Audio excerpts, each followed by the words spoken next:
Kali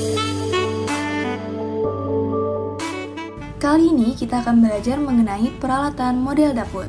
Menurut Minantio pada tahun 2011, dalam buku Dasar-Dasar Pengolahan Makanan, dapur merupakan suatu tempat untuk menyimpan atau menyiapkan bahan makanan sehingga dapat diolah sebagaimana makanan tersebut dapat disajikan sesuai dengan standar yang dapat dikonsumsi. Pada umumnya, dapur memiliki 6 tata letak yang paling populer. Yang pertama adalah one wall kitchen atau dapur satu dinding. Tipe ini adalah tipe ideal untuk dapur kecil karena tata letaknya sederhana dan hemat ruang tanpa mengorbankan fungsionalitasnya. Yang kedua ada dapur gali atau gali kitchen. Tata letak ini terdiri dari 2 baris lemari yang saling berhadapan, menciptakan lorong atau dapur di antara keduanya. Tata letak ini hemat biaya karena penggunaan peralatannya yang terbatas. Yang selanjutnya ada L-shaped kitchen atau dapur berbentuk L.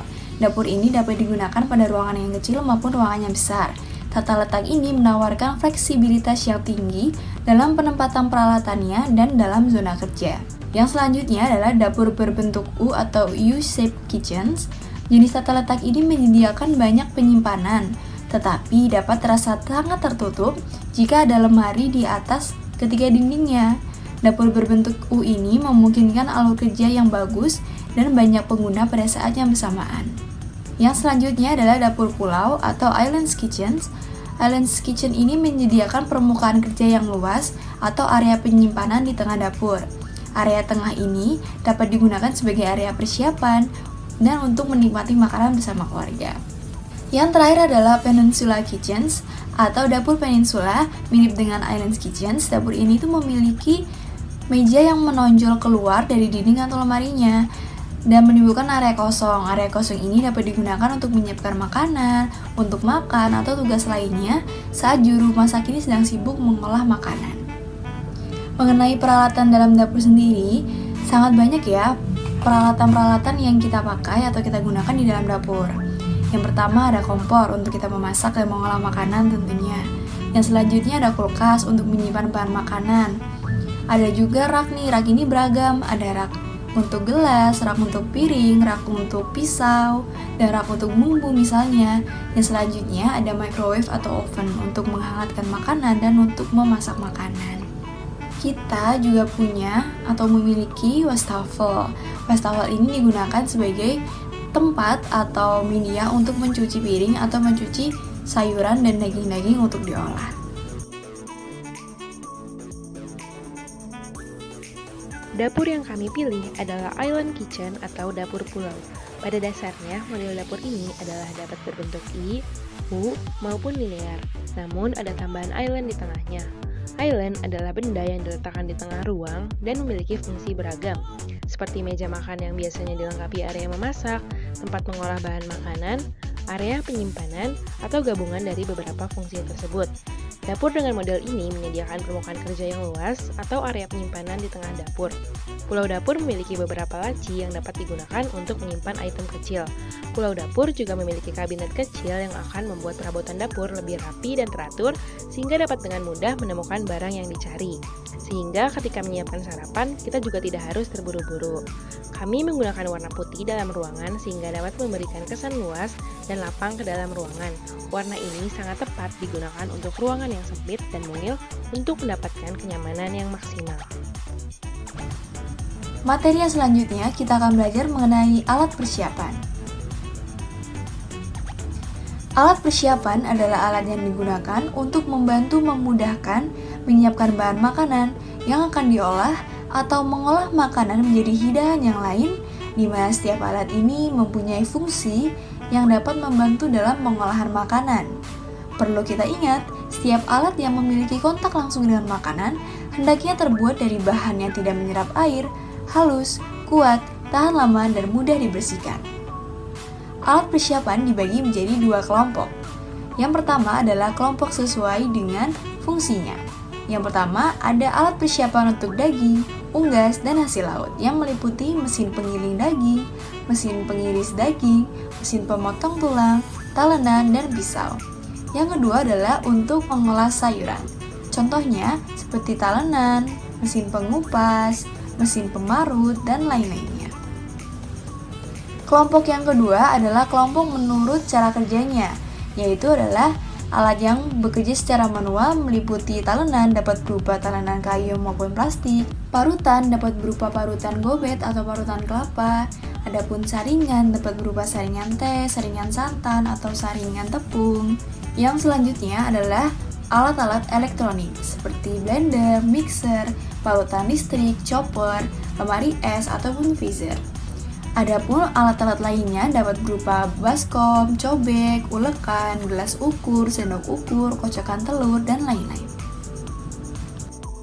Peralatan penyajian adalah peralatan makan, minum, dan hidang yang terdiri dari barang pecah belah, cinaware, peralatan dari perak, silverware, gelas, glassware, table accompaniment, dan peralatan lainnya atau other equipment yang dipergunakan dalam penyajian makanan. Barang pecah belah atau cinaware merupakan peralatan menata meja yang sangat penting dan dapat mempengaruhi penampilan penyajian makanan dan minuman. Warna dan bentuknya harus sesuai dengan alat-alat lainnya. Barang pecah belah yang biasa digunakan terbuat dari porselin.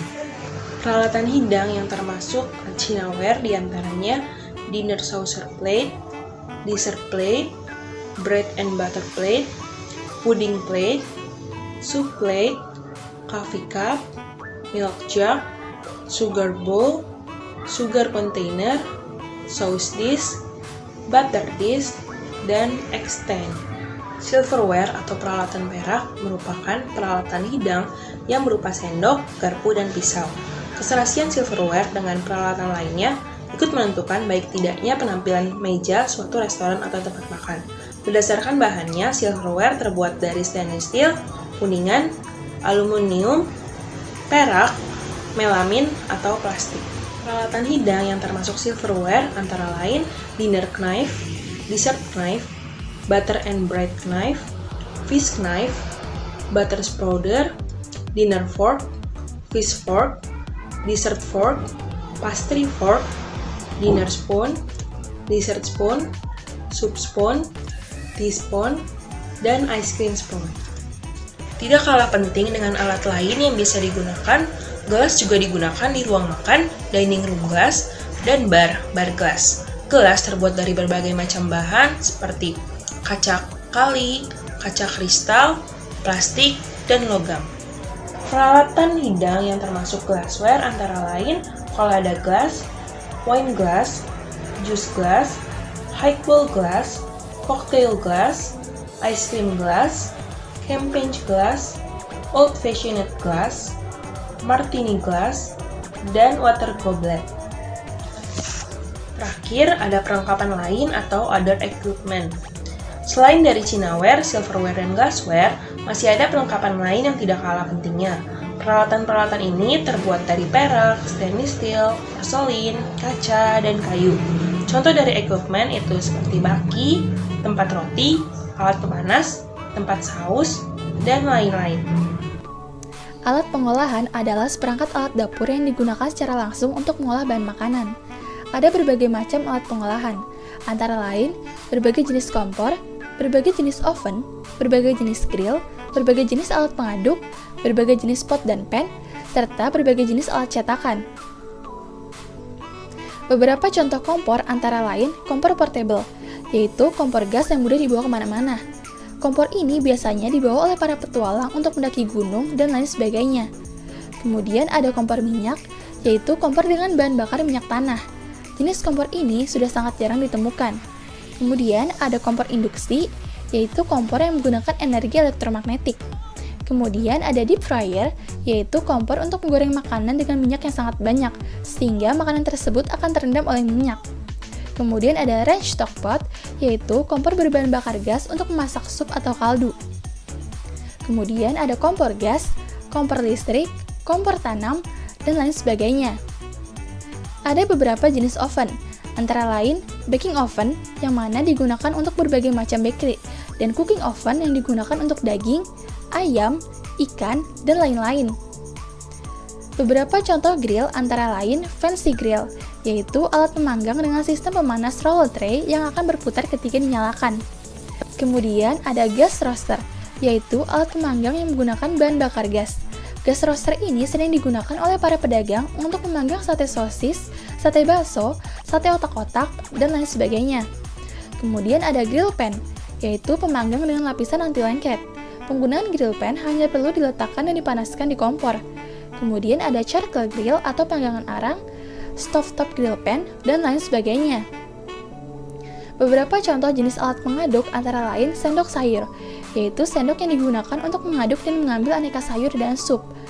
Kemudian ada sendok nasi, yaitu sendok untuk mengambil nasi.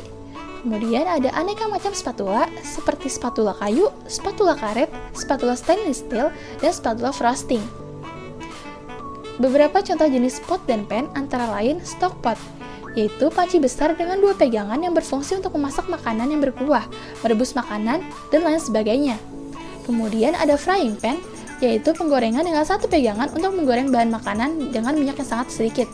Kemudian ada fried egg pan untuk menggoreng telur, ada crab pan, saucepot, wok, dan lain sebagainya. Beberapa contoh alat cetakan antara lain cetakan dari bahan aluminium, cetakan dari bahan plastik, dan cetakan dari bahan kaca tahan panas. Penyimpanan bahan makanan atau food storage merupakan salah satu cara untuk menjaga ketersediaan bahan makanan dengan memperhatikan jenis bahan makanan yang disimpan, kebersihan tempat, suhu penyimpanan, dan lain sebagainya. Dry storage atau penyimpanan kering merupakan gudang penyimpanan bahan makanan dalam kemasan, kaleng, plastik, kardus, botol, atau bahan makanan kering lainnya dengan suhu berkisar antara 19 sampai 21 derajat Celcius. Bahan makanan harus diletakkan pada tempat yang tertutup dan rapat, dengan tempat terpisah pada setiap jenis bahan makanannya. Beberapa contoh bahan makanan jenis kering antara lain adalah gula, kopi, bumbu kering, beras, kacang-kacangan, dan lain sebagainya. Dalam menyimpan bahan makanan kering, terdapat aturan-aturan tertentu, antara lain, yang pertama, suhu cukup sejuk dengan udara kering dan ventilasi yang baik. Yang kedua, ruang penyimpanan bersih dan kering. Yang ketiga, lantai dan dinding penyimpanan tidak lembab. Yang keempat, jarak minimal antara rak dengan lantai adalah 15 cm, sedangkan jarak minimal antara rak dengan langit-langit adalah 60 cm. Yang kelima, rak mudah dibersihkan dan dipindahkan. Yang keenam, penempatan dan penggunaan bahan makanan dengan menggunakan sistem FIFO atau first in first out, yang artinya bahan makanan yang masuk lebih awal akan digunakan terlebih dahulu. Selanjutnya yaitu penyimpanan basah atau cold store. Cold store merupakan tempat penyimpanan yang dingin dan basah karena embun. Berdasarkan suhu, cold store dapat diklasifikasikan menjadi 4. Pertama yaitu vegetable store, tempat penyimpanan bersuhu 10 derajat Celcius dengan karakteristik dingin dan segar. Kedua yaitu chiller, tempat penyimpanan bersuhu 4 derajat Celcius dengan karakteristik dingin namun tidak membekukan. Ketiga yaitu refrigerator, tempat penyimpanan bersuhu 0-3 derajat Celcius dengan karakteristik dingin sekali dan dapat membekukan. Yang keempat yaitu freezer, tempat penyimpanan bersuhu kurang dari 18 derajat Celcius yang dapat membekukan bahan makanan dalam waktu cepat. Sedangkan bahan makanan sesuai karakternya dikelompokkan menjadi 4, yaitu yang pertama meat, fish, and poultry. Karakteristiknya segar, cepat membusuk, dan amis, mengharuskan bahan ini untuk disimpan dalam kondisi yang cukup dingin, tetapi tidak membeku terlalu lama supaya membran sel tidak rusak karena kristal es. Bahan ini cocok disimpan pada refrigerator. Kedua yaitu eggs and dairy product. Karakteristiknya cair, sedikit berlemak, dan amis.